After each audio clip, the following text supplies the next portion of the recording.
Hello again.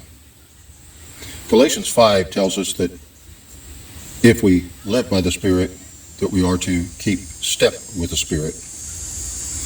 The short version of that chapter is the Holy Spirit guides us from living a life of the works of the flesh that it lists there to a life of the fruit of the Spirit, which it lists there. And it uses the standard of God as the yardstick in doing this.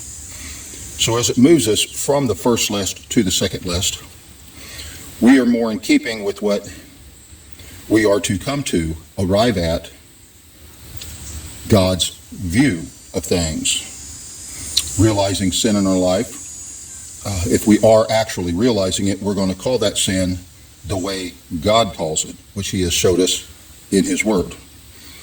Okay, this is a process. Now, someone brought to me the idea that if my views on things are different on some subject than they were 10, 15, 20, 30 years ago, and I go speaking my views now, how do I know my views aren't going to change again?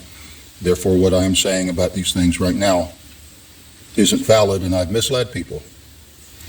Well, let me explain to you what's wrong with even the question. This is a long staircase. We are going up it with the Holy Spirit's guidance. We are learning with each step we take more and coming more and more in line with God's view. Now, the question is, why would we ever back up and go back to a previous landing on this staircase that has less understanding, less maturity, less growth, when the whole point of the staircase is moving up and forward?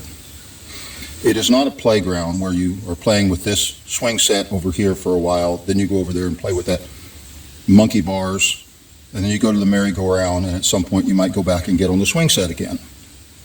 It's not about that. It's about growth. It's about coming into view things the way God views them and calling them the way God calls them, because that's what they really are.